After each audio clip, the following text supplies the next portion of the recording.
for joining me on my podcast, Profit with a Plan. This is where you can get some great ideas to create your most profitable small business.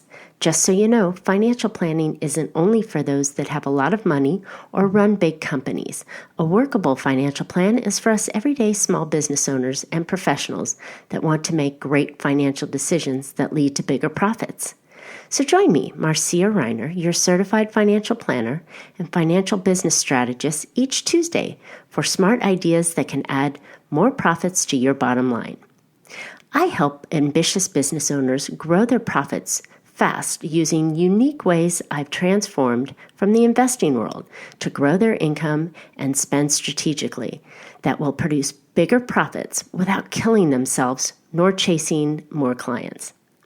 If you know of anyone that may be curious, share my podcast and let's chat to see if we can work together to create greater profits in your business. So let's get on with today's show. We are hitting November, so that means it's time to start planning for your year-end strategies that you can use in your business. So we're talking about year-end strategies today. These are a couple of ideas that I have and I use with my clients and I've used successfully with my clients. One little warning I want to give you is I am not an attorney, nor am I a tax advisor. I am a financial business strategist. So these ideas and strategies that I'm sharing, we want to work through. They are a little advanced, but we want to work through and you want to confirm them up and make sure they're right for you. So don't run off and go do this without having a gigantic tax liability and then come back and screaming at me. So let's work together if these are of interest to you, or go hit up your own professional and find out if they know what I'm talking about. So let's get on with today's conversation. So we have 2 months left. There's not much you can do with business if you wait till the end of the year to do it. But, excuse me, but there are some things that you can do. And what I want you to do is start thinking forward. And if we start today, you can do some of these things now, but then you can look at doing more of these things later on in your business and they'll pay off. So what is your business structure? How are you set up as a business? Are you a sole proprietor? Are you an S or C corporation? Are you an LLC? Or are you an LLP? So many of these structures are similar in what they do. The difference between the sole proprietorship and everything else is how you're protected from liabilities that will come your way, or attacks, or if your company goes down, they can go after your personal assets. So it's a corporate umbrella that protects you by being on the other side of a sole proprietorship. The tax structures that you have inside of the sole proprietorship and inside of the other corporations are fairly similar in the way that you get paid. But I think the real advantage, and this might be a little confusing, but the real advantage to you as a business owner is to not be a sole proprietor because of the risk that you're taking and also the way that you're taxed. So if you can jump, if your business income is over $100,000, you should incorporate. You should incorporate for many, many, many, many reasons. But one of the biggest reasons is how you can structure strategies that can protect your personal assets as well as your business assets, but it can take some of the income off the tax table. So the difference, the ones I'm going to really focus on today are the S Corp and the LLC. Both of those are small business corporations, and that's usually who I'm talking to. So the difference between an S corporation and an LLC corporation is primarily how you're taxed. The LLC doesn't quite give you as much protection or corporate umbrella as you have in the real corporations, but it's a lot easier to get into. So let's go for the real question or the real thing that I wanted to talk about. Both of these, the LLC, first of all, can be taxed. You can set up or design however you want to be taxed. You can be taxed as a single person LLC, single member LLC. You can be in a single member LLC. That means one person is the member. You can be taxed as a sole proprietorship, or you could be taxed as an S Corp. When you get into multi-members, meaning you have partners, then you can have traditional LLC, and then you can also add a partnership into the tax liability. But mainly what I wanted to talk about, again, was the difference between the S Corp and the LLC Corp in your taxations. And so this is why it's so important to have advice when you set up your business. So having a professional help you when you're setting up your business will help put you in the right position. But it's never too late to revisit this and decide, especially as we're coming into the new year, on how you want to proceed going forward. The difference between the S Corp and the LLC is how the owner gets paid. In an S Corp, there's a real advantage to the amount that you get paid and how it pays out. I know the LLC is super popular because you can be very flexible, but I think the real difference in the S Corp is how it gets paid. You do have an advantage of having a requirement that you be paid on a reasonable salary. And as the owner, you're getting paid that reasonable salary. And yes, you have to pay unemployment and self-employment taxes and Social Security and all that, which nets out to about 15.3% of your tax, of your salary. Then the rest can be paid if it's strategically done properly. It can be paid as a non-dividend distribution, and therefore it can, I believe, if you're set up properly, avoid the tax on the remaining balance. If you're paid in an LLC, you avoid the taxes and you don't have to take a salary. And if you don't take a salary, obviously you don't pay any of the unemployment taxes on it. But then everything distributed out of it will be in the form of a distribution that could be taxed at long-term capital gains, which is, again, about 15%. So this is something that I want you to consider, how you're incorporated, whether you're an LLC or whether you're an S Corp or, gosh forbid, you're still a sole proprietor. This needs to be decided on and changed going forward, and making sure you're in the proper corporate structure for your business going forward, because it will allow you to move money around in the future and take distributions out and reduce your taxes. So that's my piece on corporate structure. But I highly recommend that if you are earning over $100,000 in your business, and hopefully you are, that you look at that corporate structure and you find out, am I in the right one? And you ask all the questions.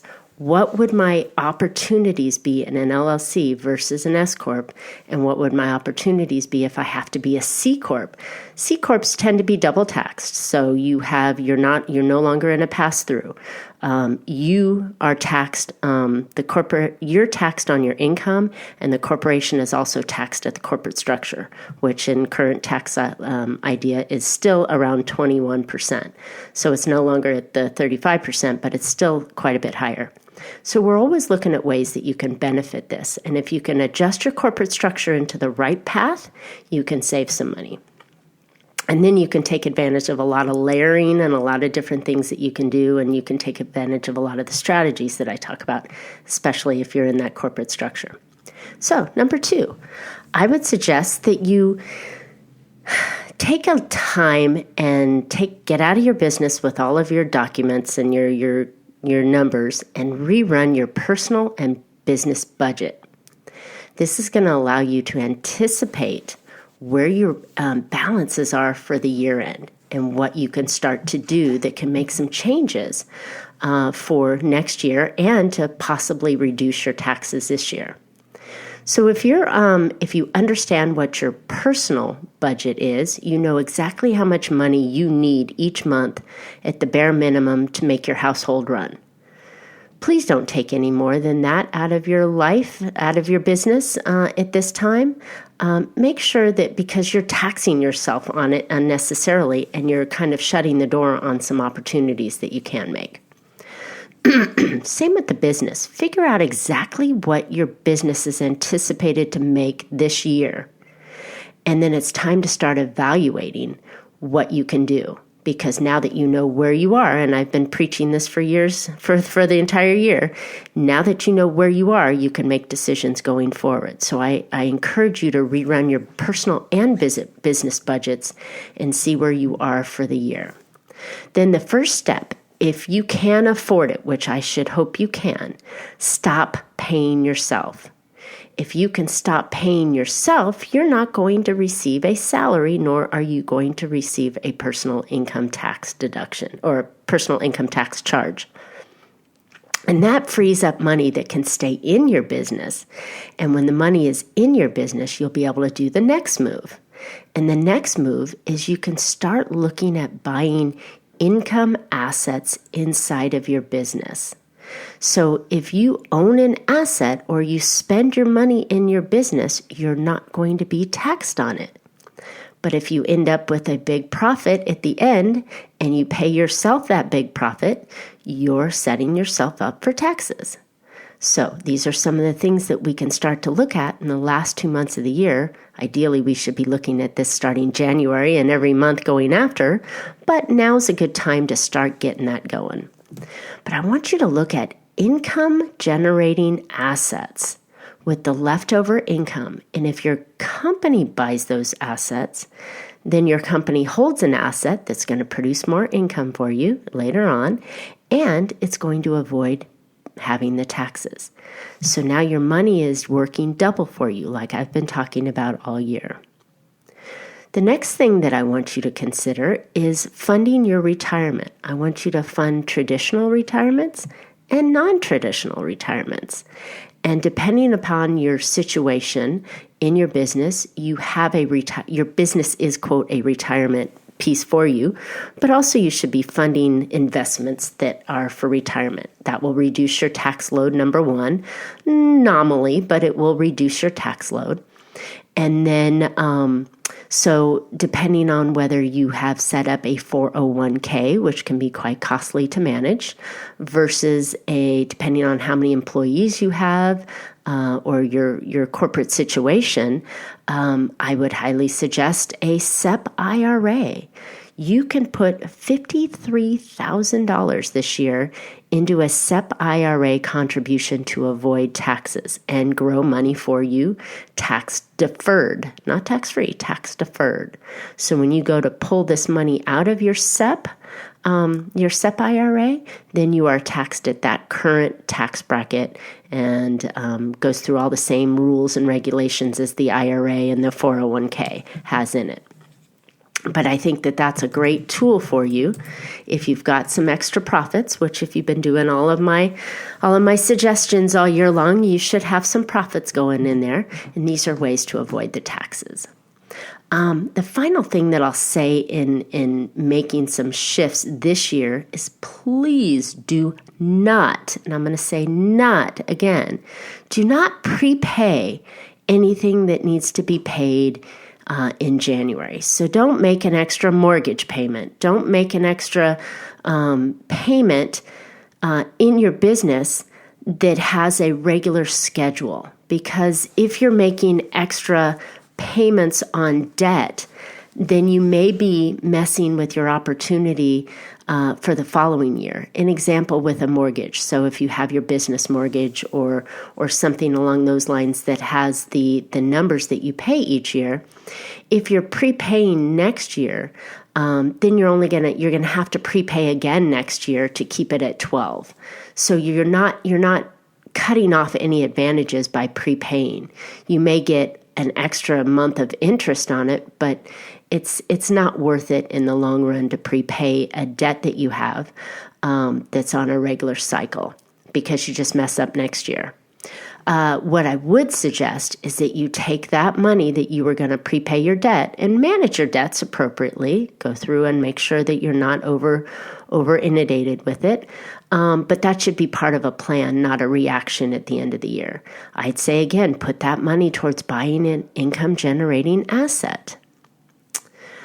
So the final piece that I wanted to give to you is the point that if we're talking about tax strategies in November, then you're probably too late. And a good idea to do is to do some business planning for next year.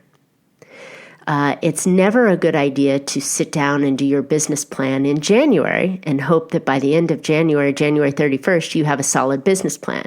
You should start your business planning in November and December. So that means you should be looking at your previous year's numbers. You should be anticipating and forecasting what it looks like, what you've done already, and what it's going to do for you next year.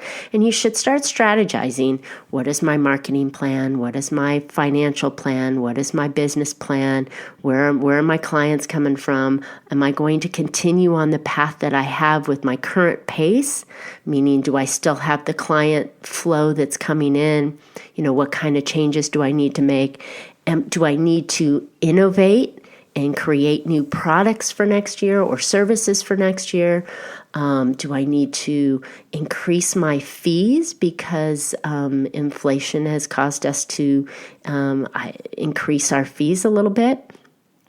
Do we need to look at how we're going to continue to grow? Are we going to hire? Are we going to downsize? What are the plans that you need to do? And it's a great time as we're wrapping up the year and pushing hard on our closes to close out the year good, is to start making those plans for January 2020 or the next year coming forward. So it's time to set up that plan and start really doing it. And as any business plan, I always recommend that you step away from your business, go someplace else that nobody will bother you, and it's a tax deduction, and sit down with your partner, with yourself, with your numbers, with your wishes and desires and goals, and start setting that business plan in play now. So when January comes around, you've got a running start. It's also time to sit down and talk about those taxes that you're going to owe. So you don't owe them on December 31st. December 31st is usually when that cutoff occurs as to what you can count on and what you can use.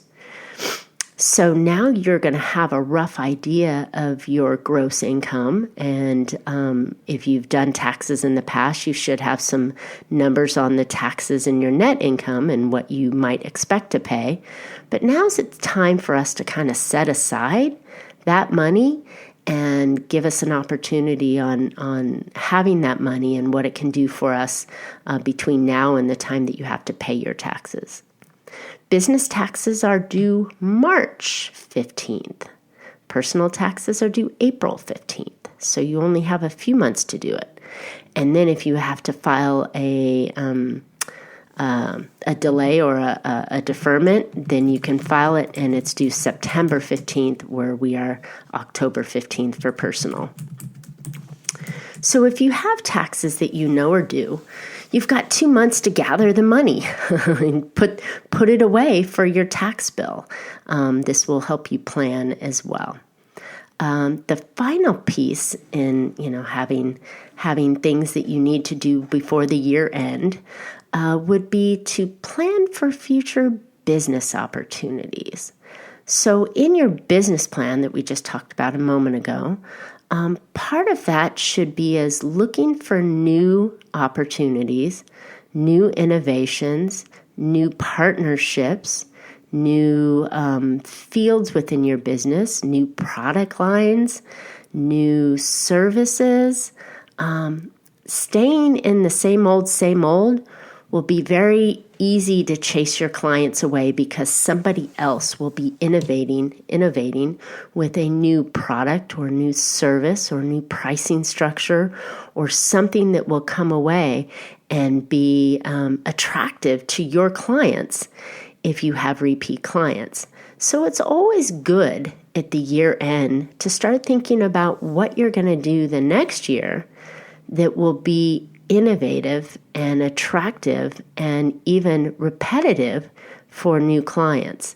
So many of my clients are in the medical industry, so I highly suggest that you look at a new procedure, a new added value that you do, because then you can get those clients back to try the new stuff. Maybe it's a new, easier, gentle cleaning system for your teeth. Maybe it's a new, less expensive treatment for whitening, or maybe it's a new exercise program that you offer, or an alliance that you offer for your chiropractic. Maybe it's a new massage treatment or new facial treatment for your salon that you didn't have in the past. Innovating is key to keeping everybody happy. Your employees are happier, you're happier, and I got to tell you, your clients are going to love it when you come up with new stuff. So this is new opportunities I'd like you to think about. How can we build new opportunities in your business to complement what you already do, or innovate what you already do and make it bigger, better, faster, stronger than you had before? So I encourage you in November to look at new opportunities, look at your business plan, put away that tax money, or start putting it away, start planning for it. Maybe you can even jump off to your tax advisor and say, hey, can you give me an estimate on what I'm going to pay next year? So that way I can see what kind of adjustments we can do before December 31st. Nobody likes the week between Christmas and New Year's running around like a chicken with your head cut off, trying to do your last minute strategies before December 31st. So please don't be that person. Figure out again, are you in the right corporate structure? Are you in a corporate structure? Rerun your budget numbers. This should be done. If I haven't been preaching enough for a long time, you should be doing this regularly. But now it's time to put a fresh look on your personal and business finances, trying to make sure that you've got everything in line for the direction that you want to go in. You're anticipating balances. You're anticipating you're forecasting your numbers. Are they going to continue to strive? You can pat yourself on the back for the great year that you've had. You can start anticipating what that year is going to look like. And again, do some investing. Don't pay taxes unnecessarily in your business. So if your business made good money, buy some assets. Don't pay yourself with it if you don't have to, because either you're going to pay for the taxes or you're going to pay for the taxes. So find some alternatives on that. If you'd like to talk with me about any strategies that I offer or I have ideas for, I would love to sit down with you. So just, if this is interesting stuff to you, and I hope it is, because you're still listening, reach out to me. Get on my calendar. Let's talk. I do offer a complimentary strategy session for my listeners. So get on. Let's chat. Let's see what we can find in your business. So thanks for listening today. I hope you found again an idea or two to put into your business that will make you more in control of your money and more profitable. If you again want to know how to specifically increase your own profits, let's chat. My information will be in the podcast description. I am really excited to announce my new book entitled Big Profit Secrets Exposed. It's off to the publisher, so I'm excited about that. And I'm going on a speaking tour. I'll be speaking at a couple of places nearby. If you follow me, I'll give you a gift, my special report, 3 Secrets to Hidden Cash Flow Right Now. This is some pretty valuable stuff that you can find in your business and find some money. So I'd love to give you this gift. It's just an easy white paper.